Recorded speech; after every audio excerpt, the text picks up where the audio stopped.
Your bike is silently destroying your back, and it's not your fault. That nagging pain you feel after rides isn't normal, and it's not because you're getting older. It's because of 3 specific setup mistakes that 90% of cyclists make. Mistakes that bike shops won't tell you about because fixing them doesn't require expensive upgrades. In this video, I'm going to show you exactly what's causing your back pain and how to fix it permanently. These solutions have helped hundreds of our clients eliminate pain they've suffered with for years, often in just one ride after making these adjustments. Today, I'll reveal the 3 hidden causes of cycling back pain that most experts miss and give you the exact step-by-step process to fix each one. This isn't theory, it's based on biomechanical research and real-world testing with cyclists just like you. The best part? You can implement these fixes today with basic tools you already have, and they work whether you're 25 or 65, whether you ride a $500 bike or a $10,000 one. As a team of cycling coaches who specializes in helping busy riders over 40, we've seen these techniques eliminate back pain in over 200 clients. Here's what we'll cover today. First, I'll explain what's actually happening to your back during cycling and why traditional advice often makes things worse. Second, I'll reveal the 3 hidden causes of cycling back pain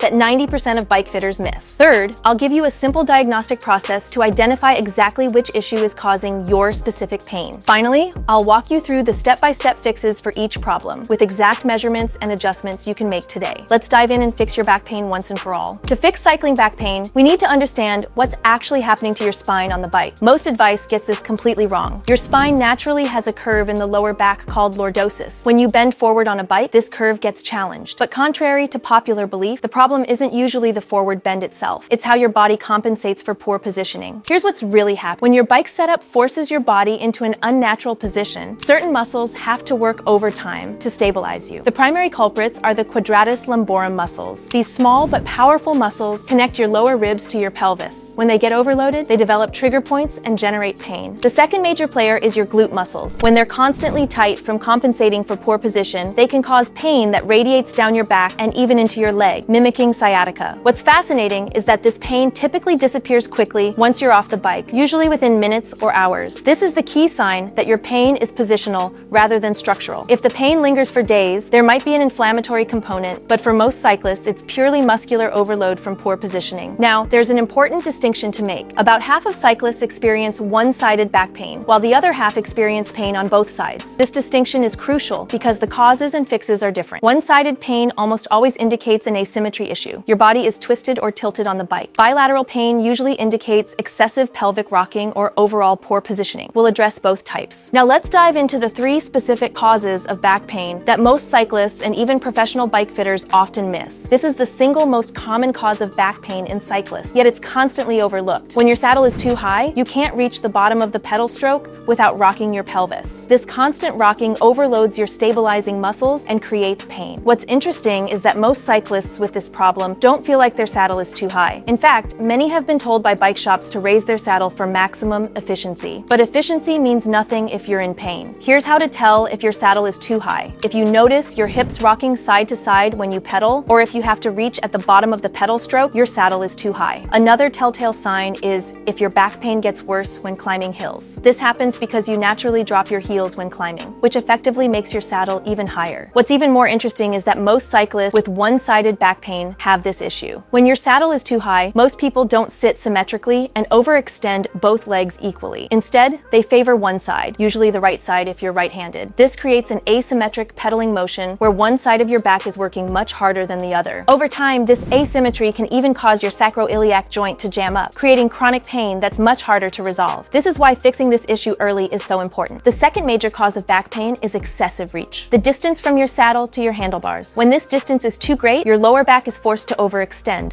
creating tension and pain. Many cyclists, especially those trying to emulate the pros, set up their bikes with aggressive, stretched out positions. But unless you have the flexibility and core strength of a professional athlete who trains 30 hours a week, this position will likely cause problems. The telltale sign of excessive reach is pain across the general lower back area rather than on one specific side. You might also notice that you feel more comfortable when riding with your hands on the tops of the bars rather than in the drops or on the hoods. What makes this tricky is that reach problems can be caused by multiple factors: a stem that's too long, handlebars with too much reach, a frame that's too large, or even a saddle that's too far back. We'll cover how to diagnose and fix each of these specifically. The third hidden cause relates to your saddle itself, and it's one that almost everyone overlooks. There are 2 specific saddle issues that cause back pain. First, if your saddle doesn't have adequate pressure relief, it can force you to rotate your pelvis posteriorly, rolling backward, to relieve pressure on sensitive tissues. This rotation rotation flattens your lower back's natural curve and creates strain. Second, saddles wear out and collapse over time, especially if you've been riding with asymmetry. A collapsed saddle no longer provides proper support, forcing your back muscles to work overtime. This is particularly common with older saddles that have pressure relief channels, as the material around these channels tends to collapse first. What's surprising is how many cyclists ride on saddles that are 5+ years old without realizing they've lost their supportive structure. Even high-end saddles degrade over time, and this degradation isn't always visible to the naked eye. Now that you understand the three main causes, let's figure out which one is affecting you specifically. This diagnostic process is simple but incredibly effective. Diagnostic test number 1, the pelvic rock test. Set up your bike on a trainer or have someone hold it steady. Pedal at a comfortable cadence while someone watches you from behind or set up a camera. Are your hips rocking side to side with each pedal stroke? If yes, your saddle is almost certainly too high. For one-sided back pain, try this additional test. Does your pain get worse when climbing? Do you find yourself dropping one hip more than the other? These are clear signs of saddle height issues combined with asymmetry. Diagnostic test number 2, the reach assessment. While on your bike in your normal riding position, have someone take a photo of you from the side. Draw an imaginary line from your shoulder through your hip. In a good position, this line should create approximately a 45-degree angle with the ground. If the angle is much flatter, your reach is likely too long. Another simple test. If you feel relief when you sit up and ride with your hands on the tops of the bars, but pain returns when you use the hoods or drop, your reach is almost certainly too long. Diagnostic test number 3, the saddle evaluation. First, check if your saddle is level using a spirit level. An unlevel saddle can cause you to constantly slide forward or backward, creating tension. Next, examine your saddle for signs of collapse. Is one side more compressed than the other? Is there visible sagging in the middle or around pressure relief channels? Finally, the age test. If your saddle is more than 3 to 4 years old and you ride regularly, it's likely lost some of its supportive structure, even if it looks fine visually. Now let's fix these issues one by one with specific actionable adjustments. Fix number 1, correcting saddle height. If your diagnostic test indicated your saddle is too high, here's how to fix it. Start by lowering your saddle by 5 millimeters. This might seem like a small adjustment, but even 3 to 5 millimeters can make a significant difference in back pain. After a test ride, if you still notice hip rocking or pain, lower it another 5 millimeters. The ideal position allows a slight bend in your knee, about 25 to 30 degrees, at the bottom of the pedal stroke without any hip rocking. Don't worry about losing power. A slightly lower saddle position often increases power because you can pedal more smoothly without wasting energy on stabilization. For those with one-sided back pain, pay special attention to whether you're sitting evenly on the saddle after making this adjustment. You may have developed a habit of sitting asymmetrically that needs conscious correction. Fix number 2, optimizing your reach. If excessive reach is your issue, here are the specific fixes in order of simplicity. First, try moving your saddle forward by 5 to 10 millimeters. This is the easiest adjustment and often provides immediate relief. Just make sure to maintain proper knee alignment over the pedal. If that's not enough, consider a shorter stem. Reducing stem length by 10 to 20 millimeters can dramatically reduce back strain without significantly affecting handling. For most riders, a stem between 80 to 100 millimeters provides a good balance of comfort and control. If you're still experiencing issues, evaluate your handlebar choice. Handlebars with shorter reach and more rise can bring the controls closer without changing your stem. For those buying a new bike, consider a frame with more upright geometry. Many manufacturers now offer endurance geometries that maintain performance while reducing back strain. Fix number 3, solving saddle issues. If your saddle is the culprit, here's how to address it. First, ensure your saddle is level or very slightly nose down, no more than 2 to 3 degrees. Use a proper spirit level for this adjustment, not just your eye. If your saddle lacks adequate pressure relief, consider upgrading to a model with a center channel or cutout. Modern saddles from brands like Specialized, Fizik, and Selle Italia offer excellent pressure relief without compromising support. If your saddle shows signs of collapse or is more than 3 to 4 years old with regular use, replace it. This is one area where spending money actually solves the problem. A fresh saddle with proper support can eliminate back pain immediately. For those with asymmetric collapse, one side more compressed than the other, be especially vigilant about replacing your saddle, as this asymmetry will continue to reinforce uneven pedaling and back pain. If you found this approach helpful and you're looking for personalized guidance to ride faster and longer, you can book a one-on-one coaching call with our team. Just click the link below to schedule your session where we'll analyze your current position and create a custom plan to get you riding stronger and pain-free. Thanks for watching, and we'll see you on the road.